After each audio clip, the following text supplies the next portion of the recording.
Decorating the front room? All the walls? Hey, what about the fireplace? Want to change the color of that? Well, you can do it. Even though it's stone, you can paint it. And that's what we're going to do. Now, first of all, there's a few things that you should know about stone. First of all, it's very porous. So therefore, to paint it, you want to make sure that it's, well, clean. Secondly, that it should be a little bit damp. Now, how would you do that?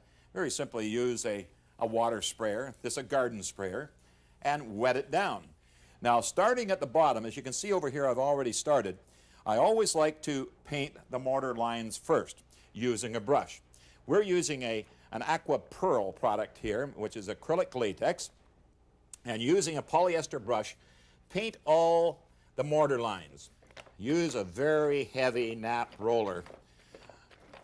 Normally at the building supply store, they'll sell this roller for applying paint to stucco walls because of the porosity of the stucco.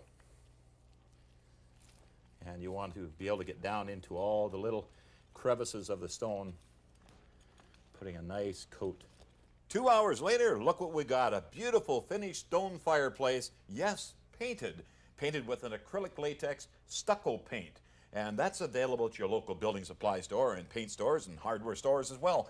Well, some of the tips will make very certain that you paint a good heavy coat on the joints first. That's on the mortar joints. And then 2 good coats with a heavy nap roller over the face of the stone, giving that beautiful texture. In this case, we used an eggshell, which gives it just a nice luster, making it look not too bright, but giving it this a nice appearance. Now we can install a mantle, if we like, to put family portraits, and also other decorating around the fireplace. These pictures here will look very nice, I think, don't you?